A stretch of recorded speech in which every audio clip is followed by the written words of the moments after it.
ফাতেমা, ও ফাতেমা শুনো, আজ থেকে 50 বছর পরে, কত বছর পরে?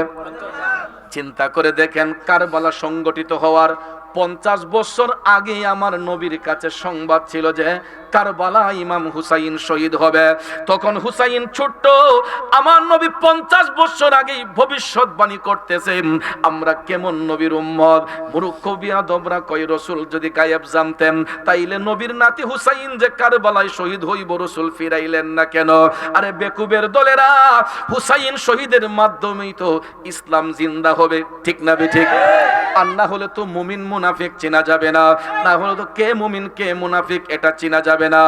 ইমাম হুসাইনের শাহাদাতের সংবাদ 50 বছর আগে আমার রাসূল ভবিষ্যৎবাণী করে আম্মাজান খাতুনে জান্নাতকে বলতেছেন টপ টপ করে চোখের পানি ছেড়ে, ফাতেমা, ও ফাতেমা, আজ থেকে 50 বছর পরে কারবালা নামক প্রান্তরে আমার উম্মতের মধ্যে কিছু জাহেল মুরাক্কাব, কিছু জাহেল আমার নাতি হুসাইনের বুক মুবারকের মধ্যে বসবে এবং কিছু এক হিংস্র জানোয়ার আমার হুসাইনের দেহ মুবারক থেকে তার কেল্লাটাকে আলাদা করে দিবে।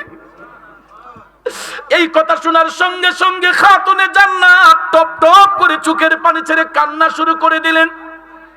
চিন্তা করে দেখেন, যদি কোনো মা তার সন্তানের এমন কোন সংবাদ শুনে, বলুন তো ওই মা কি ঠিক থাকতে পারে? কিন্তু বন্ধুরে, মুমিনা যারা হয়, আবেদা যারা হয়, আল্লাহর পথে শহীদ যারা হবে, এরা যখন আল্লাহর পথে বিলিয়ে যাবে তখন আর কারো কোনো টেনশন থাকে না, চিন্তা থাকে না। খাতুনে জান্নাত যদিও সন্তানের জন্য কান্না করেন, ঈমানি শক্তিতে বলিয়ান হয়ে বলতেছেন, আব্বাজান, ওগো মায়ার নবীজি, ইসলামের জন্য যদি হুসাইন শহীদ হইয়া যায়, তাতে আল্লাহ যদি খুশি হইয়া যায়, আমার কোনো আপত্তি নাই। চিন্তা করে দেখেন কেমন মায়ের কেমন সন্তান হুসাইন। আর আল্লাহর হাবিব কাকে নিয়ে ভবিষ্যৎবাণী করলেন? নবীজি যাকে চোখের মণি বলতেন, ওই হুসাইনের শাহাদাতের সংবাদ কারবালা সংগঠিত হওয়ার 50 বছর আগেই রাসূল দিয়েছেন। কিন্তু মূর্খ বিয়াদবরা কয় রাসূল যদি জানতেনই নবী ফিরাইলেন না কেন? আরে বিয়াদবের দলেরা, ইমাম হুসাইন শাহাদাত হবে এটাই ছিল আমার নবীর ঈমানের দাবি, ঠিক না বেঠে? আর না হলে তো কোনটা সত্য কোনটা মিথ্যা এটা আমরা নির্ণয় করতে পারতাম না, কথা কোন ঠিক না বেঠে? এখন প্রশ্ন হলো, কারা হুসাইনকে শহীদ করবে? এইটা তো আমার রাসূল বলেছেন। কারণ হুসাইনকে যারা কতল করেছিল এরা কোনো হিন্দু পাড়ার লোক নয়, কোনো খ্রিস্টান পাড়ার লোক নয়, এরা বৌদ্ধ নয়, এরা ইহুদি নয়, এরা খ্রিস্টান নয়। এদের পরিচয় ছিল কি? আরো জোরে কোন, এদের পরিচয় কি? এদের মধ্যে কোরআনের হাফেজ ছিল, ওই মুনাফিকের দলের মধ্যে আলেম ছিল, মুফতি ছিল, মুহাদ্দিস ছিল, দাড়িওয়ালা, টুপিওয়ালা, জুব্বাওয়ালা, কুর্তাওয়ালা ছিল।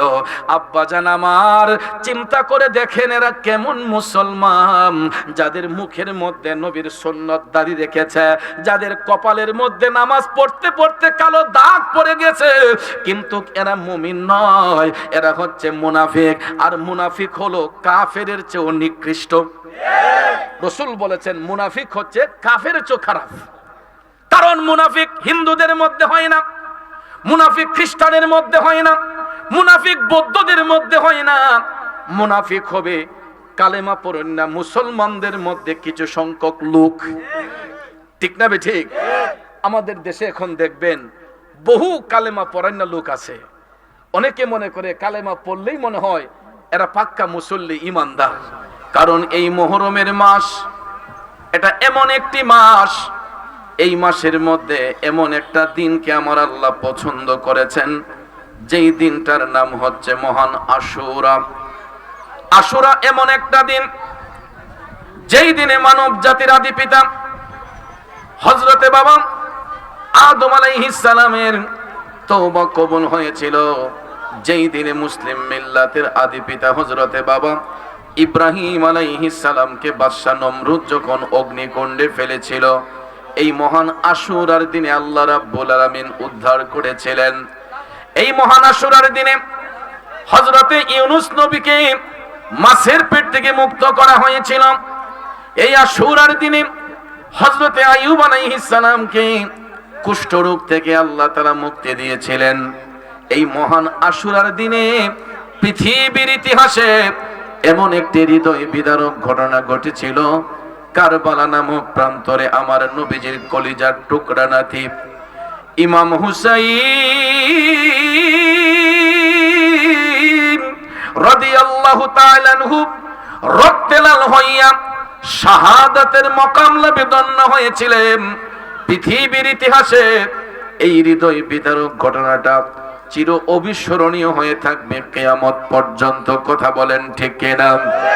এই জন্য কবি বলেছেন, হে হোসেন নবীজির আওলাদ সালাম জানাই মোরা তোমায়। সবাই আমার সাথে বলুন না, হে হোসেন নবীজির আওলাদ সালাম জানাই মোরা তোমায়।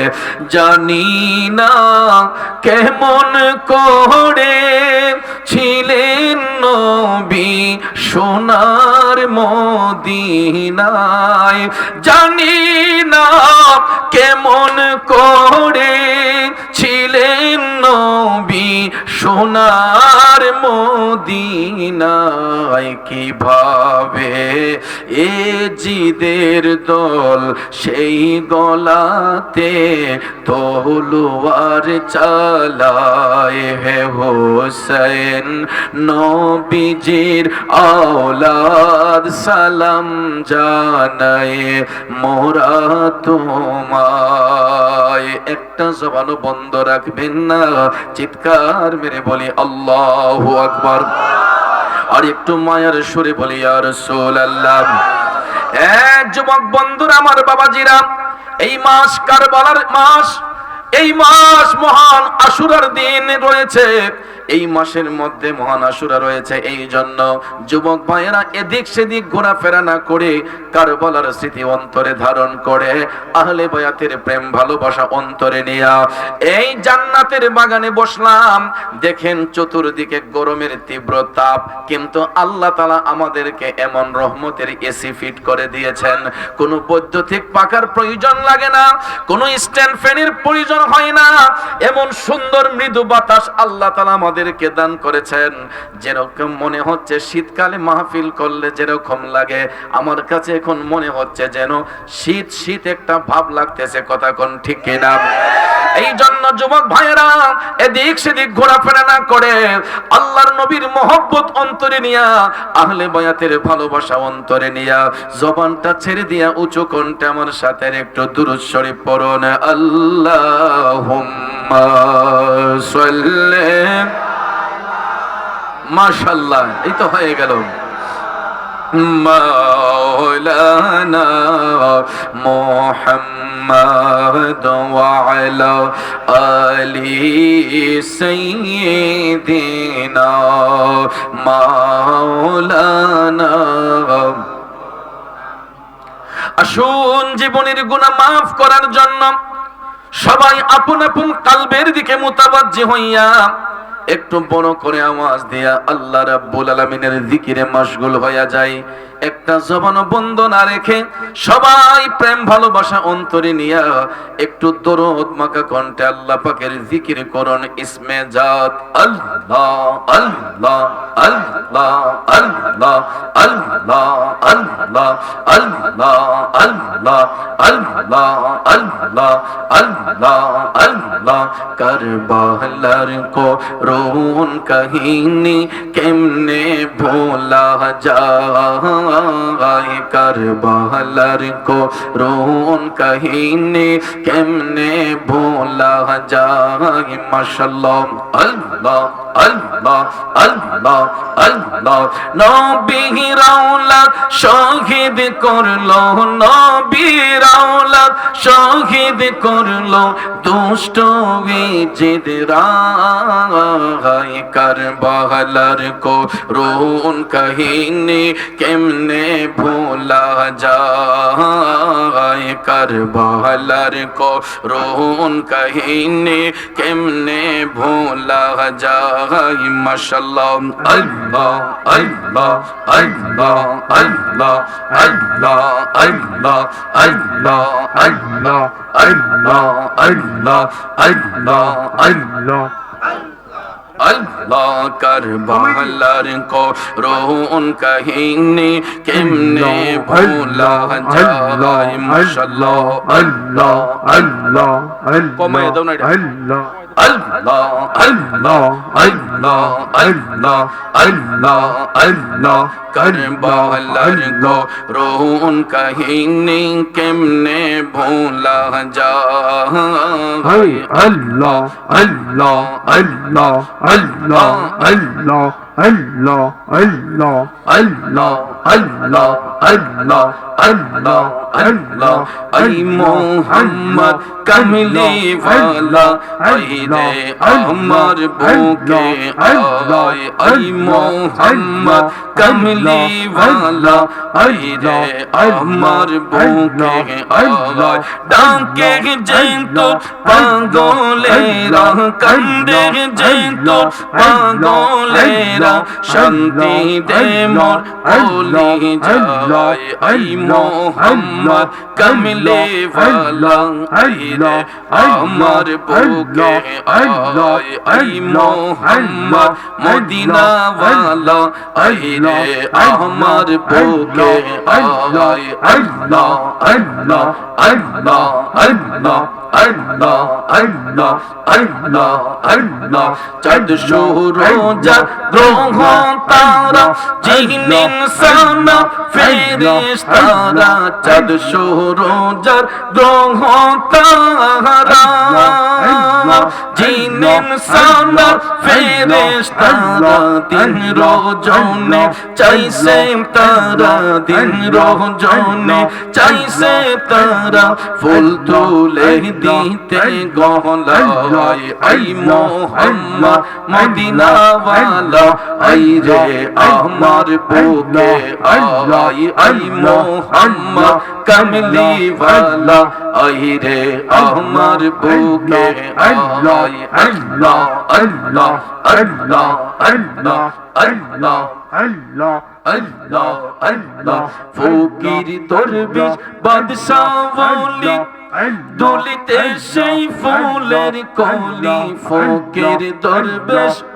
বাদশা ওলি দুলিতে সেই ফুলের কলি কাঁদে নিয়া বেকার জলি কান্দে গাছদোলা আই মোহাম্মদ মদিনা ওয়ালা আই রে আমার বুকে আল্লাহ আল্লাহ আল্লাহ আল্লাহ আল্লাহ আল্লাহ আল্লাহ আল্লাহ আল্লাহ লা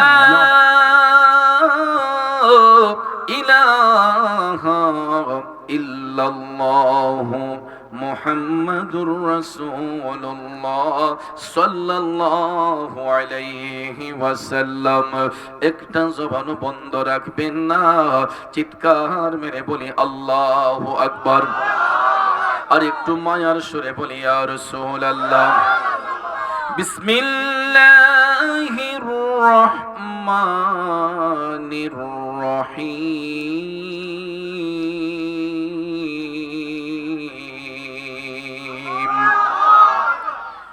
ইন্নামা ইউরিদুল্লাহু লিইয়ুযহিবা আনকুমুর রিজসা আহলাল বাইতি ওয়া ইউতাহহিরাকুম তাতহীরা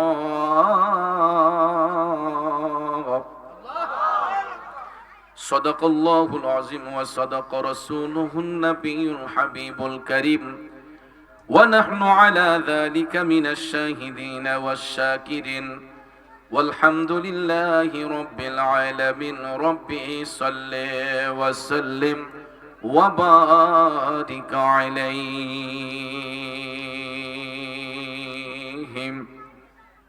উপস্থিত ঐতিহ্যবাহী ব্রাহ্মণবাড়িয়া জেলার অন্তর্গত সরাইল উপজেলাধীন নতুন হাবিলি সাগরদিঘির পশ্চিম পার বালুর মাঠে মৎস্যজীবী যুব সংগঠনের এক ঝাঁক নবী প্রেমিক অলি প্রেমিক সুন্নি প্রেমিক নওজোয়ান যুবক ভাইদের অক্লান্ত পরিশ্রমের বিনিময়ে আয়োজিত আজকের এই 14তম বার্ষিক ঐতিহাসিক সুন্নি মহাসম্মেলন 2025 ইংরেজি সনের সম্মানিত সভারত্ন অত্র এলাকার কৃতি সন্তান রঘুনাথপুর ফাজিল মাদ্রাসার স্বনামধন্য সহকারী অধ্যাপক মুফাসসিরে কোরআন পীরে তরিকত রাহনুমায়ে শরীয়ত শ্রদ্ধেয় বড় ভাই মোহাম্মদ রফিকুল ইসলাম রিজভী সুন্নি আল কাদরি সাহেব মাদ্দাজিল্লাহুল আলিয়া, মাহফিলের সম্মানিত সভাপতি পীরে তরিকত হযরত মাওলানা মুফতি মোহাম্মদ শামসুল হক রিজভী সুন্নি আল কাদরি সাহেব, মাহফিলের সহসভাপতির মধ্যে রয়েছেন মোহাম্মদ আমির আলী সাহেব, মোহাম্মদ উমর আলী সাহেব ও মোহাম্মদ আসাদ আলী সাহেব, বিশেষ করে মোহাম্মদ আব্দুল জব্বার সাহেব মোহাম্মদ মঞ্চপ্রবিষ্ট জিনার মাধ্যমে দাওয়াত কবুল করেছি। আমাদের হবিগঞ্জ জেলার সম্মানিত কোর্ট ইন্সপেক্টর আমার অত্যন্ত প্রাণপ্রিয় বন্ধুবর মোহাম্মদ শফিকুল ইসলাম সাহেব,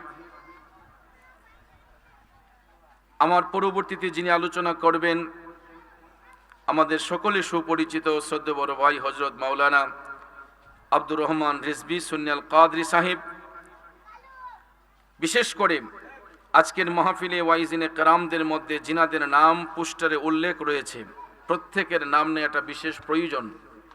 একাধিক নাম থাকার দরুন সবার নাম উল্লেখ করতে না পারলেও সবার প্রতি আন্তরিক স্নেহ শ্রদ্ধা ভালোবাসা রইল।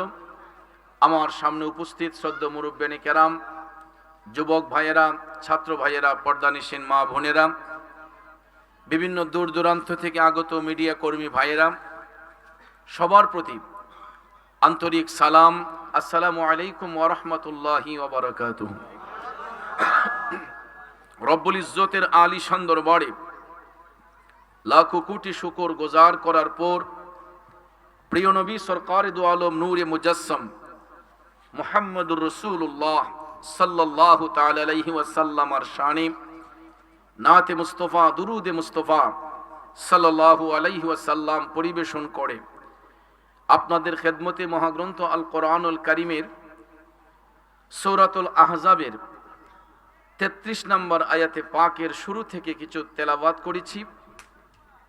খুব অল্প সময়ে আয়াতে পাকের মূল অর্থ তাফসিরের ভাষায় কিছু আলোচনা এসেছে, এগুলো উপস্থাপন করে মিলাদ শরীফ হবে, সুযোগ হলে আরেকটু জিকিরের তালিম হবে। পরিশেষে প্রধান অতিথির আলোচনার মাধ্যমে আমরা শেষ মোনাজাত দিয়ে আপন আপন বাড়িতে যাব। আল্লাহ পাক যেন শেষ মোনাজাত পর্যন্ত আমাদের সকলকে ধৈর্যের সহিত বসার সুযোগ দান করেন। আমরা সকলে বলি আমিন, আর একটু জবান ছেড়ে বলি আমিন। প্রিয় ভাইয়ের আমার, পৃথিবীর জমিনে আল্লাহ রাব্বুল আলামিন মানুষ জাতিকে শ্রেষ্ঠ জাতিরূপে স্বীকৃতি দিয়েছেন, ঠিক কিনা? তবে পৃথিবীতে যত আদম সন্তান রয়েছে সকল আদম সন্তান আমরা গুনাহযুক্ত, ঠিক কিনা বলেন? এমন কোন আদম সন্তান গ্যারান্টি দিয়ে বলতে পারবে না যে আমি গুনাহ থেকে মুক্ত। যত বড় আল্লাহ ওয়ালা হই, যত বড় পীর সাহেব হই, যত বড় বুজুর্গ হই, আমরা সবাই নিজেকে গুনাহগার বলে স্বীকার করি, ঠিক কিনা কোন? আমরা সবাই গুনাহযুক্ত, তবে রসুল সহ রসুলের আহলে বায়াত গুনাহ থেকে মুক্ত। আমরা গুনাহযুক্ত, রসুলের আহলে বায়াত গুনাহ থেকে মুক্ত। এটা আমি মুরাদ চৌধুরীর বক্তব্য নয়, এটা কোনো আলেম ওলামার বক্তব্য নয়, এটা কোনো মুফতি মুহাদ্দিসের বক্তব্য নয়। স্বয়ং রব্বুল ইজ্জত সূরাতুল আহজাবের 33 নম্বর আয়াতে পাকের মাধ্যমে এটা স্পষ্ট করে আহলে বায়াতকে সম্মানিত করেছেন, তাদের পবিত্রতা স্বয়ং রব্বুল ইজ্জত বর্ণনা করেছেন, ঠিক কিনা বলুন? আসুন এবার দেখি আল্লাহ পাক কোরআনে পাকে আহলে বায়াতকে কিভাবে ইজ্জত দিলেন, জানার আগ্রহ আছে না নাই? বিসমিল্লাহির রহমানির রহিম إنما يريد الله ليذهب عنكم الرجس أهل البيت ويطهركم تطهيرا উচ্চ স্বরে বলুন আল্লাহু আকবার। সম্মানিত হাজিরিন, আল্লাহ রাব্বুল আলামিন বলেন, হে আহলে বায়াত, নিশ্চয়ই আল্লাহ রাব্বুল আলামিন চান তোমাদেরকে সমস্ত পাপ রাশি থেকে মুক্ত রাখতে এবং সম্পূর্ণরূপে পুত পবিত্র রাখতে। জোরে বলুন, ইচ্ছে পোষণ করলেন কে?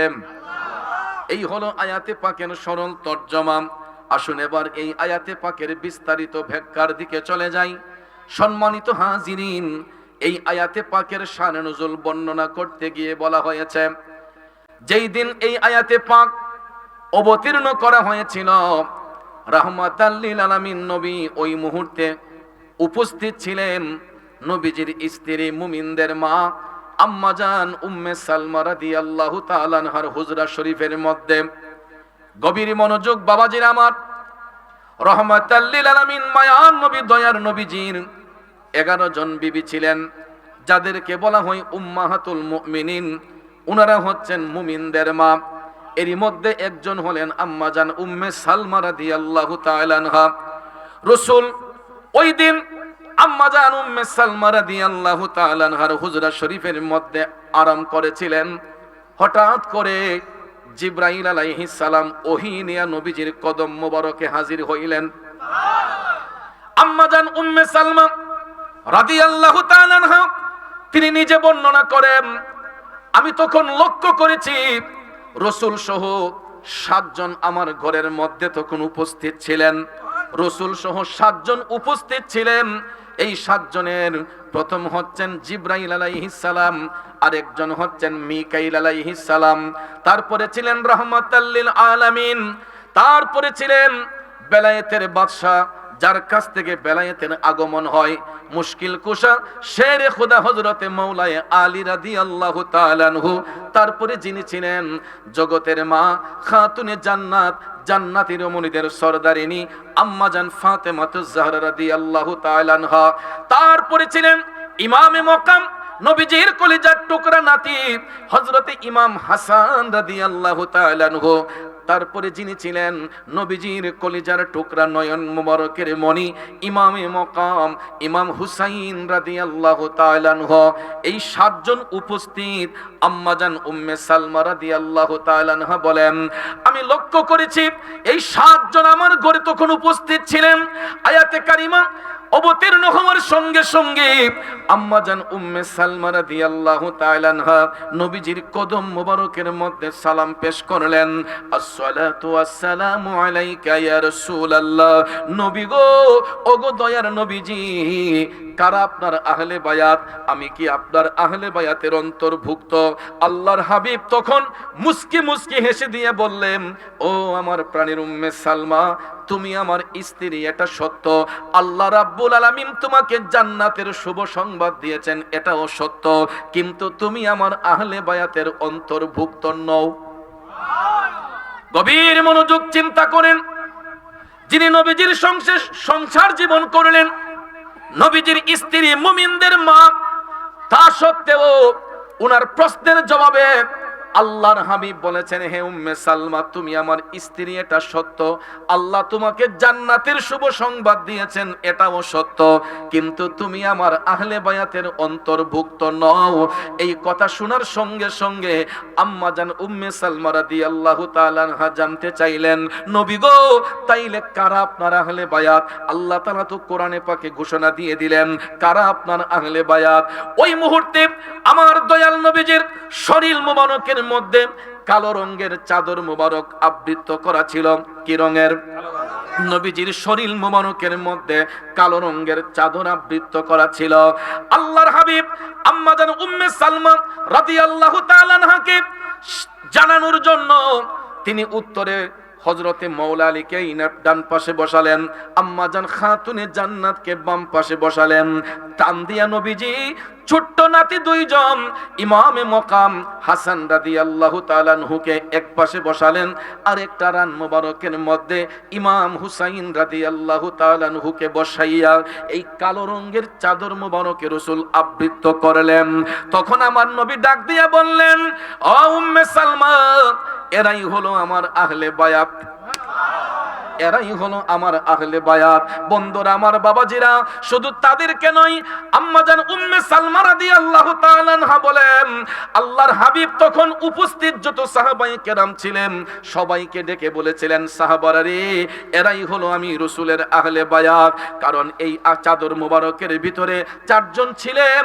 একজন হচ্ছেন বেলায়েতের বাদশা শেরে খুদা মাওলানা আলী রাদিয়াল্লাহু তাআলা আনহু, আর একজন হচ্ছেন জান্নাতি রমণীদের সরদারিনী খাতুনে জান্নাত মা ফাতেমা জাহরা রাদিয়াল্লাহু তাআলা আনহা, ইমাম হাসান এবং হুসাইন রাদিয়াল্লাহু তাআলা আনহুমা।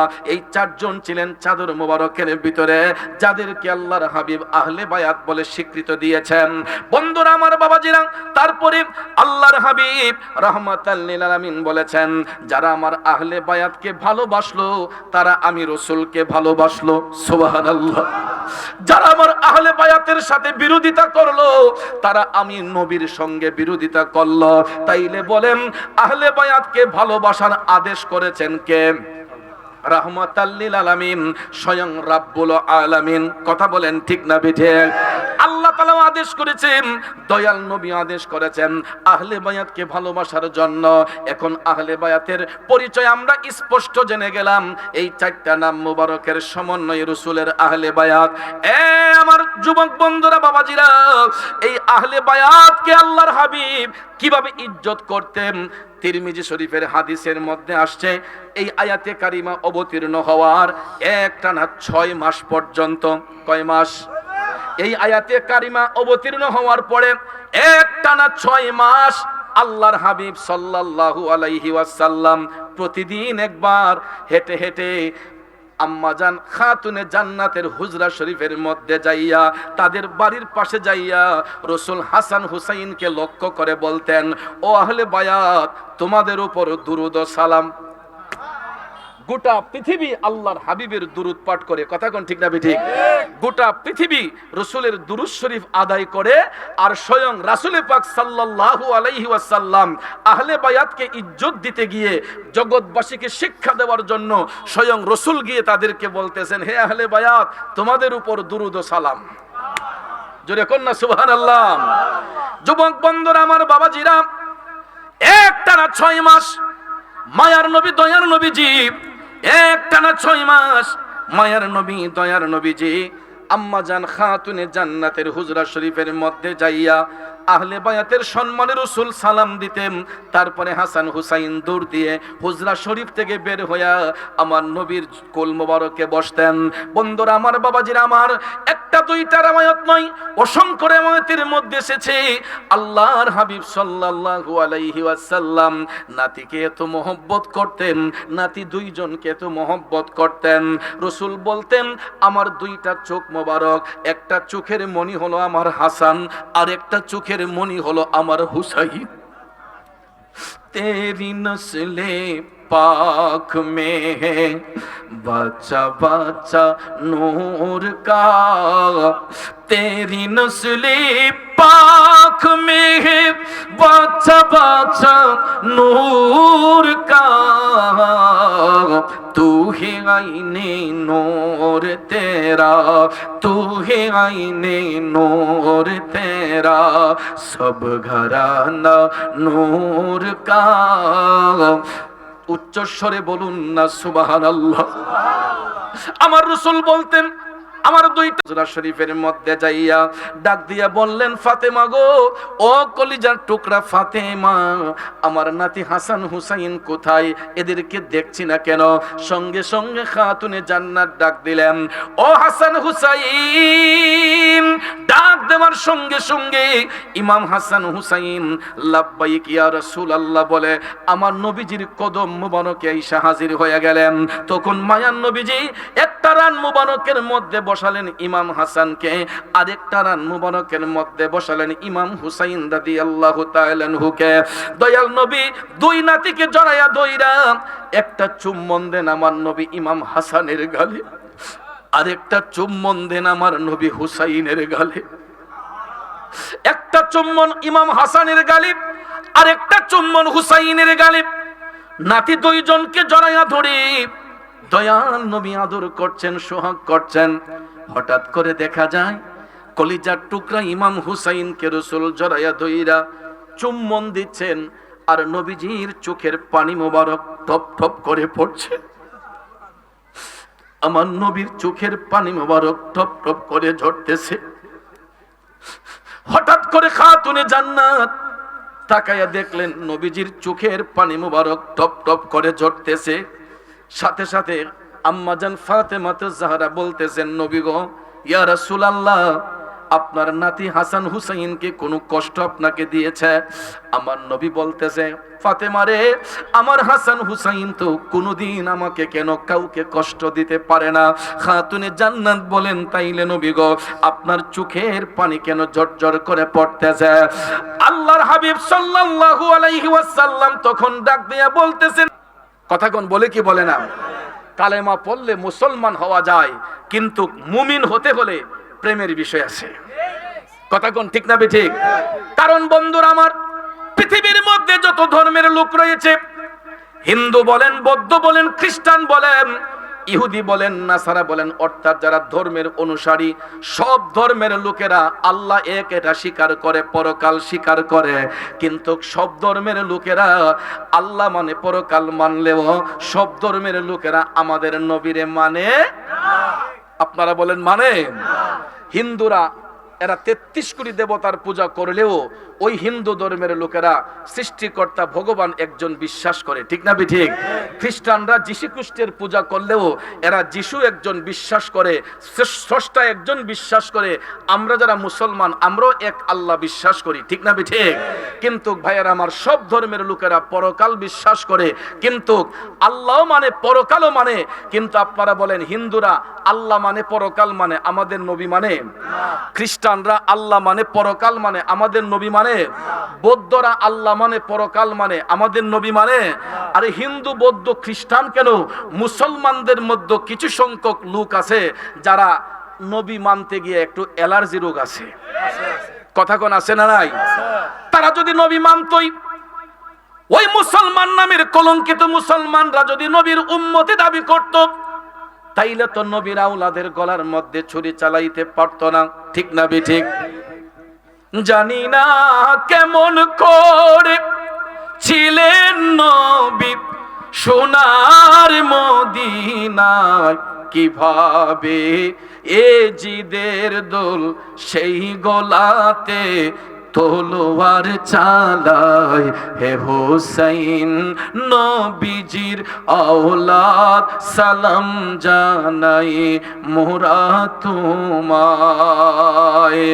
যে গলায় চুমু খেতেন আল্লাহর হাবিব নবী মুস্তাফা, ঠিক না বেঠে? যে গলায় চুমু খেতেন আল্লাহর হাবিব নবীজি মুস্তাফা, কিভাবে সেই গলাতে বেদিনের দোল তলোয়ার চালায়। হে হোসেন নবীজির আওলাদ, সালাম জানাই মোরা তোমায়। কথা বলেন ঠিক কিনা? বন্ধুরা আমার, বাবাজিরা, হুসাইনকে তারাই শ্রদ্ধা করে যাদের মধ্যে ইশকে মুস্তাফার প্রেম আছে। হুসাইনের বিরুদ্ধে তারাই কথা বলে, আহলে বায়াতের বিরুদ্ধে তারাই কথা বলে যাদের সিনার মধ্যে হুব্বে মুস্তাফার প্রেম নাই, ইশকে মুস্তাফার প্রেম নাই। কথা বলেন ঠিক কিনা? যুবক বন্ধুরা আমার, বাবাজিরা, আহলে বায়াত পাক পাঞ্জাতনকে ভালো না বাসলে তো জান্নাতি পাওয়া যাবে না। কথা কোন ঠিক কিনা? জান্নাতের আশা যদি করতে হয়, বাধ্যতামূলক আহলে বায়াতকে ভালোবাসতে হবে। আহলে বায়াতকে ভালো না বাসলে জান্নাত পাওয়া যাবে না। কারণ আমার রসুলের কথা সত্য না মিথ্যা? জোরে বলেন সত্য না মিথ্যা? নবীজি বলেছেন ফুলসিরাতের পুলের জিম্মাদার হলো শেরে খোদা মৌলা আলী। আল্লাহর কোন বান্দা বান্দে যদি জান্নাত পেতে হয়, জান্নাতে যেতে চায়, তাহলে অবশ্যই তাদেরকে ফুলসিরাতের পুল পার হতে হবে। কথা কোন ঠিক কিনা?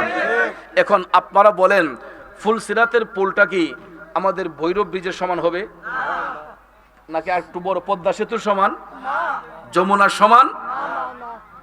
গভীর মনোযোগ যুবক ভাইয়েরা আমার, ফুলসিরাতের পুল পদ্মা সেতুর সমান নয়, যমুনা সেতুর সমান নয়, মেঘনা নদীর সমান নয়, দাউদকান্দি ব্রিজের সমান নয়, ভৈরব ব্রিজের সমান নয়। হাদিস শরীফ প্রমাণ করেছে ফুলসিরাতের পুলের দৈর্ঘ্যটা হবে, মানুষ যখন পাও দিয়ে হেঁটে যাবে 30,000 বছরের রাস্তা হবে ফুলসিরাতের পুলের দৈর্ঘ্য। প্রত্যেকটা ব্রিজের দৈর্ঘ্য আছে, প্রস্থ আছে, আছে না? ভৈরব ব্রিজ পার হতে গেলে দেখবেন এটা ডিভাইডেড করা, এক পাশে গাড়ি যাচ্ছে, আরেক পাশে গাড়ি আসতেছে। এটার দৈর্ঘ্য যেমন প্রস্থটাও এমন। এরকম পৃথিবীর লম্বা লম্বা সেতু পার হতে গেলে আপনারা দেখবেন দৈর্ঘ্য আছে, প্রস্থ আছে। কথা বলেন ঠিক কিনা? আপনারা বলেন সরকারি গাড়িও যদি হয়, টোল আদায় না করে কি কোনো গাড়ি ব্রিজ পার করা যায়? ফ্রি যদি যাইতে হয়, রাষ্ট্রীয় সম্পদ, তারপরে দেখবেন আপনার এখানে একটা খাতা থাকে, আমি দেখেছি টোল প্লাজার মধ্যে ভৈরব ব্রিজ যারা পার হতে যায়, যদি সরকারি গাড়ি হয় এখানে একটা সাইন করে যেতে হয়, পরিচয় দিতে হয় এটা সরকারি না বেসরকারি। কথা ঠিক কিনা? আর আমরা যারা পাবলিক চলাচল করি অবশ্যই সেখানে আমাদেরকে টোল আদায় করে যেতে হয়। কথা বলেন ঠিক কিনা? এটা পে করতেই হবে আপনাকে, আর না হলে গাড়ি আটকে রাখবে। গাড়ি পার করা রাতের পুলের টোল যিনি আদায় করবেন উনি হচ্ছেন বেলায়েতের বাদশা, যার কাছ থেকে বেলায়েতের আগমন হয়। উনি হচ্ছেন মুশকিল কুশা শেরে খোদা হযরতে মাওলানা আলী রাদিয়াল্লাহু তাআলা আনহু। আমার নবী বলেছেন আমার আলী যতক্ষণ কাউকে অনুমতি না দিবে আল্লাহর কোন বান্দা বান্দি ফুলসিরাতের পুল পার হতে পারবে না। এই পুলের দৈর্ঘ্যটা হলো পাও দিয়ে হেঁটে গেলে 30,000 বছরের রাস্তা, আর প্রস্থটা হবে এমন, চুল হইতে চিকন, হীরা হইতে ধার। এই জন্য আমি অধম গুনাহগার গিয়েছিলাম, চুল হইতে চিকন করছ, হীরা হইতে ধার, চুল হইতে চিকন করছ, হীরা হইতে ধার। ফুলসিরাটা কেমনে হব পার মওলা আমি গুনাহগার, বেহিসাবে দিন গেল আমার, বেহিসাবে দিন গেল আমার পাখ পড়ুয়ার, বেহিসাবে দিন গেল আমার। সরাইল উপজেলার বাবাজিরা, ফুলসিরাতের পুলের দৈর্ঘ্য হবে পাও দিয়ে হাইটা গেলে 30,000 বছরের রাস্তা, প্রস্থটা হবে চুল হইতে চিকন, হীরা হইতে ধার। এই কথাটা শুনলেই তো বাজান অন্তরে একটা ভয় জাগ্রত করে, ঠিক না বিঠিক? অন্তরটা কেঁপে উঠে, কিভাবে ফুলসিরাতের পুলটা আমরা পার হব? টেনশনের কোনো কারণ নাই যুবক ভাইয়েরা। এত লম্বা সেতু শোনার পরে যদি একটা আতঙ্ক হয়, কিন্তু মুমিনদের জন্য টেনশনের কোনো কারণ নাই। কারণ রাসূল বলেছেন ফুলসিরাতের পুল মুমিনদের জন্য চোখের পলক পালাইতে যতক্ষণ লাগে, মুমিন ব্যক্তিরা চোখের পলকে ফুলসিরাত পার হয়ে যাবে। আর জাহান্নামীদের জন্য, ওই সমস্ত এজিদ গোষ্ঠীদের জন্য, এজিদের গোষ্ঠীদের জন্য কষ্টসাধ্য হবে। কারণ এটা চুল হইতে চিকন, হীরা হইতে দার। আমাদের পৃথিবীর লম্বা লম্বা সেতুগুলা তো কোনো না কোনো নদীর উপর বসানো হয়েছে, ঠিক না ঠিক? ফুলসিরাতের পুল কোনো নদীর উপর বসানো হবে না, সমুদ্রের উপর বসানো হবে না, কোনো পুকুরের উপর বসানো হবে না। বাজান ফুলসিরাতের পুলটা বসানো হবে জাহান্নামের জ্বলন্ত আগুনের উপরে। জাহান্নামের জ্বলন্ত আগুনের উপরে ফুলসিরাতের পুল বসানো হবে। এটার লম্বা হবে পাও দিয়ে হাইটা গেলে 30,000 বছরের রাস্তা, আর প্রস্থ হবে চুল হইতে চিকন, হীরা হইতে ধার। জাহান্নামী ব্যক্তিরা যখন এই ব্রিজ পার হতে যায়, তখন তারা পাও রাখার সাথে সাথে তাদের পাওগুলা দ্বিখণ্ডিত হয়ে যাবে, আর এরা এই ব্রিজে টিকে থাকতে পারে না। তখন তাদের স্থান কোথায় হবে? জাহান্নামের আগুনে। কোথায় হবে? জাহান্নামের আগুনে হয়ে যাবে। এই জন্য যারা দিনদার, যারা মুত্তাকি, যারা ইমানদার, যারা পরহেজগার, এরা যখন ফুলসিরাতের পুল পার হতে যাবে, মৌলা আলীর কাছে পরিচয় দিবে যে আমরা পাক পাঞ্জাতনের গোলাম, আমরা দয়াল নবীর গোলাম, আমরা আহলে বায়াতকে ভালোবাসি। এই পরিচয় পাওয়ার সাথে সাথে তাদেরকে যখন অনুমতি দেওয়া হবে তোমরা পার হও, তখন ওই ব্যক্তিরা চোখ বন্ধ করবে, চোখ বন্ধ করে খুলতে খুলতে দেখবে এরা ফুলসিরাত পার হয়ে গেছে। তাইলে বলুন ইমানদার হওয়া প্রয়োজন আছে না নাই? কিন্তু কেমনে ওই মুবাজান, বর্তমানে আমরা ইমানের যে অবস্থা, বেশি লাগে না, 1 লাখ কোস করছে 500 টাকার নোট পকেটে দিলেই আমরা ইমান শেষ করে লাই। কথা বলেন ঠিক না ঠিক? 1500 বছর আগে মদিনার কামলিওয়ালা নবী বলেছিলেন যে এমন একটা জামান আসবে আমার উম্মতের ইমান রক্ষা করাটা এত কঠিন হবে, এক হাতে জ্বলন্ত আগুন রাখা যেমন কঠিন হবে, আমার উম্মতের ইমান রাখা এর চাইতে আরো বেশি কঠিন হয়ে যাবে। বর্তমান সিচুয়েশনে আমরা এটাই দেখতে পাচ্ছি। কিছু কিছু দাড়িওয়ালা, টুপিওয়ালা, জুব্বাওয়ালা, কুর্তাওয়ালা লোকদের মিষ্টি মিষ্টি লেকচার শুনলে আমাদের সমাজের কিছু কিছু ইয়াং যুবক আছে যারা কলেজ ইউনিভার্সিটিতে পড়ে, এরা দেখবেন আমাদেরকে সাধারণ পাবলিকদেরকে বলে যে সুন্নি বক্তা রাইসা তো কয়েকটা গজল গায়, একটু জিকির করে, এরা কি কোরআন হাদিসের কথা বলে? আচ্ছা চিন্তা করে দেখেন, একটু শান গাইলে, একটু জিকির করলে, জিকির করাটা কি কোনো অপরাধ? জিকির করলে লাভ হয় না লস হয়? জিকির করলে কালবের ময়লা পরিষ্কার হয়। দুরূদ শরীফ যদি পাঠ করা হয়, দুরূদ শরীফ পাঠ করলে মুমিনদের ঈমান তাজা হয়। নবীজির শান যখন শোনা হয়, মুর্শিদের শান যখন শোনা হয়, তখন আশেকদের ঈমানটা তাজা হয়। কথা কোন ঠিক না বেঠিক? এই ঈমান তাজা হয়। আর আমাদেরকে কিছু কিছু ওই তথাকথিত শায়েখদের কথার প্রলোভনে দেখবেন সমাজের কিছু ইয়াং যুবক, এরা আমাদেরকে ডিভাইডেড করার জন্য, ইমাম থেকে সরে যাওয়ার জন্য ইমোশনাল হিট দেয় যে অমুক স্কলারে, অমুক শায়েখে ইংরেজিতে টকিং করে, ইংলিশে টকিং করে, এবং কত সুন্দর সুন্দর মিষ্টি মিষ্টি কথা বলে, অমুক হুজুর আমার যেই পছন্দ, ঠিক না বে ঠিক? অমুক হুজুরের কথা যেই সুন্দর, ওনার লেকচার আমি গাড়িতে বসে শুনি, আমি বাসায় বসে শুনি, কিন্তু ভাইয়ের আমার এক দোনা দুধ দোহন করে এটার মধ্যে 1 ফুটা চেনা যদি মিশ্রিত করা হয়, আপনারা বলেন এই দুধের কোনো মূল্য থাকে? জোরে বলেন থাকে? এই জন্য ভাইয়ের আমার, বন্ধুরা আমার, একজন কবি লিখেছিলেন, ওরে আলিম হইয়া রিয়াকারি মন রে ওয়াজ করে পরের বাড়ি,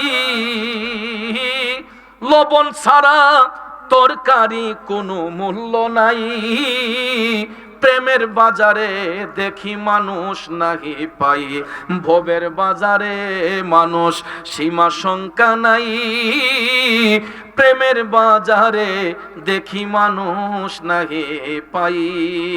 খারাপ লাগতেছে বাজান কথাটা বলার কারণ হলো, একটা তরকারি রান্না করলেন, এই তরকারির মধ্যে সব ধরনের মশলা দিলাম, এত সুন্দর গ্রান বের হলো, একটা জিনিস দিলাম না, জিনিসটার নাম কি? জিনিসটার নাম, আপনি সব ধরনের মশলা দিছেন, সব ধরনের মশলা দিছেন, এখন তো আরো নতুন নতুন মশলা বের হইছে, শাহী মশলা, ঠিক না বেটি? শাহী গরম মশলা কয়, এক লেকচারের মধ্যে কয় 1 চামচ দিলেই আর কোনো বাবুর্চির প্রয়োজন হবে না, ঘরে বসে নিজেরাই রান্না করতে পারেন। মানলাম আমি রান্না করতে পারলাম, সব মশলা দিলাম, একটা জিনিস দিছি না বা, এটা নাম কি? এটা না দিলে যদি তরকারি সামনে দেওয়া হয়, মুখে দিলে মুখটা কি সোজা থাকবো না বেহা হইব? হ্যাঁ, মজা বাড়বে না কমবে? যত ধরনের মশলাই দেন, লবণ যদি এটাতে না ছাড়া হয়, তাহলে এই তরকারি কখনো সুস্বাদু। তার মানে নামাজ পড়লাম, রোজা রাখলাম, হজ করলাম, যাকাত দিলাম, দাড়ি রাখলাম, টুপি পরলাম, জুব্বা পরলাম, কুর্তা পরলাম, মেসওয়াক করলাম, সব কিছু করলাম, কিন্তু আমার ঈমান নাই, সারা জীবনের আমলের কোনো মূল্য আসেনি। আরো জোরে কোন আসেনি? বন্ধুরা আমার, বাবাজিরা আমার, নামাজ পড়লাম, রোজা রাখলাম, হজ করলাম, যাকাত করলাম, ঢিলা কলপ নিলাম, সব কিছু করলাম, কিন্তু আমার ঈমান যদি না থাকে সারা জীবনের আমলের কোনো মূল্য আসেনি। তাইলে আব্বাজি, তরকারির স্বাদ বাড়াইতে যেমন লবণের প্রয়োজন হয়, আমলের গভীরতা বাড়াইতে হইলে ঈমানের প্রয়োজন হয়। ঠিক না বেঠে? এখন ঈমানটা কি? ঈমান হলো আমাদের নবীজি, কথা কোন ঠিক কিনা? কারণ আল্লাহ মানা, পরকাল মানা যদি ঈমানদার হইতো, হিন্দু, বৌদ্ধ, খ্রিস্টান, ইহুদি, নাসারা, মুসলমান সবাই ঈমানদার হইয়া যাইতো। ঠিক না বেঠে? কারণ তারা তো আল্লাহ মানে, পরকাল মানে, কিন্তু বাজান তারা ঈমানদার হয় না। এই কারণে আল্লাহ মানলে, পরকাল মানলে কি হবে? এরা তো নবী মানে না। এই জন্য দাড়িওয়ালা, টুপিওয়ালা, জুব্বাওয়ালা, কুর্তাওয়ালা মুনাফিকরা আল্লাহ মানে, পরকাল মানে, নামাজ পড়তে পড়তে কপালে কালো দাগ ফালাইয়া দেয়। নবী না মানার কারণে এরা জান্নাতি না জাহান্নামী? নবীর আদর্শ না মানার কারণে ওই সমস্ত মুনাফিক বা ঈমানদার জাহান্নামী। কথা কোন ঠিক না বেঠে? এই জন্য এই সমস্ত মুনাফিকরা, একটু আগে আমার ভাই সাদরুল ইসলাম সাহেব বলে গিয়েছেন যে এরা এজিদের নামের আগে রাহিমাহুল্লাহ তাআলা আনহু কয়, এবং ওই সমস্ত খন্নাসের দলেরা এরা বলে এজিদকে জাহান্নামী বলা যাবে না। স্পষ্ট বক্তব্য দিচ্ছে, সোশ্যাল মিডিয়াতে প্রমাণিত হচ্ছে। এরা বলে যে এজিদ যদি তওবা করে আল্লাহ নাকি তারে মাফ করে দিব।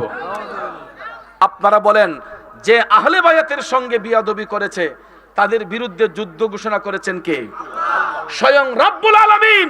এই জন্য ওই সমস্ত জাহান্নামী ফাসিকদেরকে যারা বলে যে এরা তওবা করলে আল্লাহ মাফ দিব, এজিদ রাদিয়াল্লাহু তাআলা আনহু, তার মানে বোঝা গেল যে আমরা এজিদকে দেখি নাই, কিন্তু এজিদের উত্তরসূরিরা এখনো দুনিয়াতে আছে। আর বর্তমানে এদের আচার আচরণ, খাসিয়ত দেখলে ভাইয়ারা আমার, ওই এজিদ গোষ্ঠীরা বর্তমানে এখন দেখা যায় কিছু কিছু এজিদের ছেলেরা হিন্দুদের মন্দিরে গিয়েও বক্তৃতা দেয় এবং গীতা পাঠ করে। কথা কোন ঠিক না বেঠিক? এদের চাপার মধ্যে কেমন জোর আল্লাহ দিছে ভাইয়ারা আমার। এরা মুখের মধ্যে মধু, অন্তরের মধ্যে বিষ। উপরে মধুর লেভেল, ভিতরে কি? এখন বাজারের মধ্যে তো দেখবেন মধুর অভাব নাই। কথা কোন ঠিক না বেঠিক? 100% গ্যারান্টি। বোতলের চারপাশে লেখা থাকে 100% গ্যারান্টি, পিওর মধু। কিছু কিছু মানুষ তাদের মুখের মিষ্টি মিষ্টি কথা শুনে কয়, আহারে মধুটা মনে আসলেই পিওর। বাড়িতে কিনা আইনা দেখে এটা নিচে হুদা চিনি শিরা। কথা কোন ঠিক না বেঠিক? আরো কিছু কিছু ধান্দাবাজ আছে দেখবেন, পিওর মধু কইতে কইতে এই মধুর উপরে, ভেজাল মধুর উপরে কিছু মৌমাছি এনে বসায় রাখে। কথা কোন আছে না? কয় এই মাত্র শাক ভাঙ্গা নিয়ে আসছি, এই মাত্র শাক ভাঙ্গা নিয়ে আসছি। এরপরও দেখা যায় আমাদের বিশ্বাস মজবুত হওয়ার জন্য সে ধান্দাবাজি করবে। কিভাবে করবে? আমাদেরকে ধোঁকা দেওয়ার জন্য কিছু মধু পরে বসাইয়া কয় এই মাত্র শাক ভাঙ্গা মধুটা নিয়ে আইছি, ওই অমুক জায়গা থেকে, অমুক গ্রাম থেকে অক্ষণ হালি লই আইছি। শরীরের মাঝে কিছু সালিমালি মাইকাও রাখে, আসেনি মিয়া? কান্ধের মাঝে কিছু সালিমালি মাইকা মাথার মাঝে নিয়ে দেখবেন মধু ফুক উপরে উঠতেছে, আর আমরা দেশের মানুষ কয় না একদম হাঁটি মধু। কথা কোন ঠিক না ঠিক? একদম পিওর মধু। এরপরে দেখা যায় বাড়িতে আনার পরে, একদিন পরে ঘরে রাখার পরে নিচের মধ্যে চিনি শিরা জমে রয়েছে। কথা কোন আছে না নাই?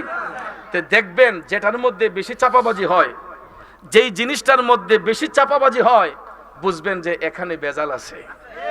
ইন্ডিয়ার বাম সঙ্গে সঙ্গে আসেনি মিয়া? FRCS MBBS ডাক্তার হতে কাছে ফেল। কথা কোন ঠিক না বেটি? ইন্দুরের বংশ বিনাশ, আছে না এরকম কিছু? কিন্তু এদের সাফার জুড়ে, এদের কথার শক্তিতে, স্পিডে মানুষে মনে করে যে আসলে এরা মনে MBBS ডাক্তারের সরো বেশি গরম। কথা কোন ঠিক না বেঠিক? কিন্তু কথা বাস্তব, আমাদের দেশের মধ্যে এরকম কিছু চাপাবাজ মৌলবী আছে দেখবেন, যারা মিষ্টি মিষ্টি কথা বলবে, মিষ্টি মিষ্টি কথা বলে আমাদের ঈমান আমলগুলাকে হরণ করার জন্য, আমাদের অন্তর থেকে হুব্বে মোস্তফার প্রেম নষ্ট করে দেওয়ার জন্য এরা মিষ্টি মিষ্টি কথা বলবে। আমার সমাজের কিছু কিছু তরুণ যুবকদেরকে, যারা ভার্সিটিতে পড়াশোনা করে, কলেজে পড়াশোনা করে, এদের কাছে গিয়ে এরা ভিড়বে, এদেরকে গাইডনেস করবে। কারণ আমার পরিবারে কিছু কিছু মানুষ আছে, আমরা কিছু কিছু বাবা আছি, আমি কৃষি কাজ করি, আমার ছেলেটাকে উচ্চ শিক্ষিত বানানোর জন্য কলেজের মধ্যে ভর্তি করলাম।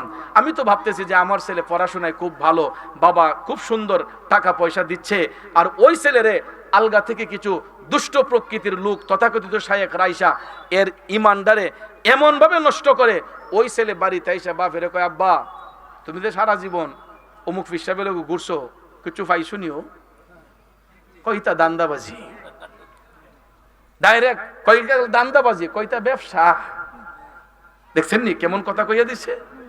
এরপরে আব্বা ইতা ফিরের বাড়ি যাইও না, তা ওহনের ফিররা বন্ড, কয় কি কয় না। দেখেন এরকম ভাবে আমাদের সুফিবাদকে নষ্ট করার জন্য এই তরুণ শিক্ষিত যুবকটাকে ব্রেইন ওয়াশ করে ফেলেছে। অথচ দেখেন ওই ছেলেটাকে যদি আমি বলি যে বাবারে তুই সূরা ফাতিহাটা একটু ভালো করে তেলাওয়াত করতো, তুই সূরা ইখলাসটা পড়, এটার ইবারতটা পড়, তরজমা কর, সে পারবে না। কিন্তু সে তার বাবাকে মাকে আইসা গাইডনেস করছে যে মাজারে যাইও না, পীরের দরবারে যাইও না, এগুলার মাঝে বন্ডামি হয়, জোরে কন্যা নাউজুবিল্লাহ। অথচ ভাইয়ের আমার, পীর মুর্শিদের দরবার হচ্ছে আশেকদের একটা চার্জের সেন্টার, কথা কোন ঠিক না বেঠিক? কালকে চার্জ করার জন্য একটা উত্তম জায়গা হচ্ছে আল্লাহর ওলিদের দরবার, কথা কোন ঠিক না বেঠিক? কিন্তু আমরা দেখবেন মোবাইল ফোনে চার্জ চলে গেলে এটাকে তাড়াতাড়ি বৈদ্যুতিক ইয়ের মাধ্যমে, প্লাগের মাধ্যমে আমরা মোবাইলটাকে চার্জ করি, কথা কোন ঠিক না বেঠিক? চার্জ করার পরে মোবাইল আমরা চালু করি, ঠিক তদ্রুপভাবে আমরা জ্ঞানহীন মানুষগুলা জ্ঞানের পরিধি বাড়ানোর জন্য, ইমান আমলকে মজবুত করার জন্য আমরা হক্কানি ওলিদের সহবতে আমাদেরকে যদি যাই, আমাদের ইমান আকীদা মজবুত হবে। আর এই ইমান আকীদাকে নষ্ট করার জন্য বর্তমানে ওই সমস্ত এজিদ মার্কা মৌলবীরা বের হয়ে গেছে, এদের কাছ থেকে আমরা সাবধান থাকা দরকার আছে না নাই? জোরে বলেন আছে না নাই? একটু দুরূদ শরীফ পড়ুন। আল্লাহুম্মা সাল্লি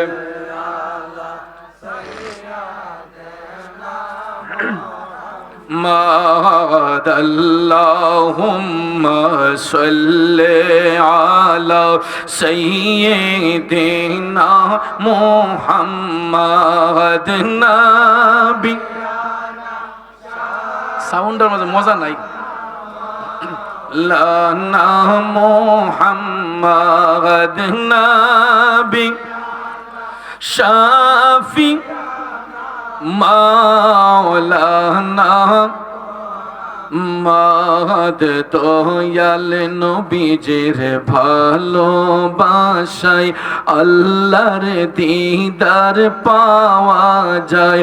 আমার দয়াল নবীজির ভালোবাসায় আল্লাহর বন্ধু হওয়া যায়। আল্লাহ সাল্লি আলা সাইয়্যিদিনা